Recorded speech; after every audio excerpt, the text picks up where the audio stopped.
Well, Netflix never ceases to delight us with the New Year's films. Good or bad, it's a moot point. But I watched the Love Heart movie, so you probably won't have to. Well, Netflix can surprise, and I mean it in a completely negative sense. The company has grown to the scale and volume but still makes bad and normal content in 50-50 ratio. It's still hard to pick a good one out of those 50%. At first I didn't quite understand what the name was.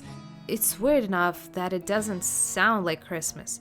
But soon the viewer will understand this, and I'll tell you right away, this is cringe. The film is a cringe parade in itself.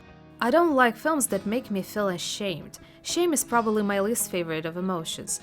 If as a child I watched a TV and came across a comedy that plays in shame, I immediately switched over. Now it's the same. Sometimes I want to turn off my brain and watch something stupid, like comedy or whatever, but if comedy is built on ridiculous situations in which the characters are dishonored, I switch. The Love Heart film took a slightly different direction, but all in order. I'm reading the script now under the impression of the Spider-Man, and it will definitely affect my perception of the film. And you can read about my feelings about Spider-Man movie in my Telegram channel. You can find the link in the description. Join us, there we can discuss news from the world of cinema and share our impressions of films. It was really hard for me to force myself to write the script for the review of this film, because I really didn't like it. I delayed this for about 2 weeks probably. I put it off and put it off, and now on the way I've realized the biggest problem with Love Heart. It, like many new Netflix films, tries to please everyone at once, but fails anyways. I will justify my point of view in a minute. From the trailer we immediately understand what the film is about, but it would be interesting to know how exactly the authors will play the situation out and how they will fill the narrative. The film tells about the girl who is unlucky in love. She finds guys online, goes on dates. To be honest, this is weird. I myself try to find people to meet on similar platforms, but it always comes down to about the same. And maybe I'm wrong, but I think that it will be extremely difficult to find like-minded people this way. Take example from the youngsters, get acquainted through TikTok. So, in addition to the fact that the main character cannot find a match for herself in any way, she built a career on this, in some kind of online publication. Okay, let's pretend that someone will be interested in reading long articles without photos or videos, and that this really brings some money.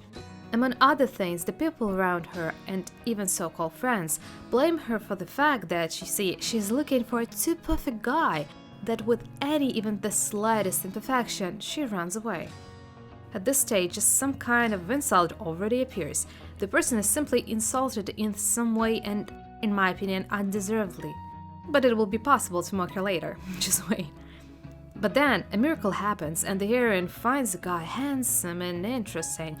Well, about beauty, here's the moot point. He looks a bit strange, but every man to his own taste. And naturally they start to communicate, and of course Natalie falls in love. And here, the viewer finally gets why the film is called Love Heart. Because the main character thinks Die Hard is a Christmas movie. Can you imagine? I can't, I just don't have words. And her love for this film is the central conflict at the end of the film. This is ridiculous. She travels across the country to surprise her lover, and then the adventure begins. All this is quite expected and even annoying. Cringe Parade has just begun, and unforgettable slides of idiocy and shame awaits us. The main character immediately shows the lack of the slightest intellect, sense of self-preservation, and the ability to stand up for her. In the hip with an acting of Nina Dobrev, the heroine loses even the slightest inclinations of charisma. She behaves like a typical valley girl in the worst possible sense. It was cringed so many times during the viewing that I couldn't even count it. The screenwriter apparently rushed from side to side, could not decide what would be funnier, a fool with unlucky in love, a grandma who clearly lacks pepper in life, or a guy who looks like model from the same California but tries to absorb the image of a masculine man. And all this under the hit parade of idiotic decisions of the main character, who is so much afraid of being left alone that she is ready to create any game just to be noticed and loved. Although she herself is not ready to do this, Her act at the end of the film is not about love and affection. It looks like pity for a guy who was not handsome enough, and it's creepy. Yes, you showed friendship between the characters, but love and spark were not even close there. But now, then when Tag said he didn't like Die Hard, he was bad. And when Natalie tells George that she doesn't like the movie Love Actually, which by the way he likes, nothing happens. Oh, this world of double standards. Actually, Netflix tried to be progressive, showing the heroine's views, her habits, and so on. It tried to attract a female audience from among those who love exaggeratedly handsome men, which does not exist in life. Also, they wanted to attract those people who consider themselves unworthy of love, those who believe that they are out of the ranks of the most successful ladies' man. And this part is the nastiest. That there was nothing, even in my favorite holiday, kind and sympathetic Miles, who was not Mr. Universe and didn't have necessary parameters, attracted Iris. For her, his appearance or his money and career did not matter. They came together very naturally and harmoniously. In the movie Love Hard, it all looks creepy. In general, I would not recommend this film for viewing. It does not carry anything good in itself, and even more so Christmas. It's just a second-rate Netflix blowout that you shouldn't watch even once.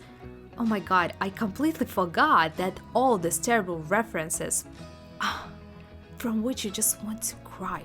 No. Watching the good movies and my reviews on them. Thank you for watching.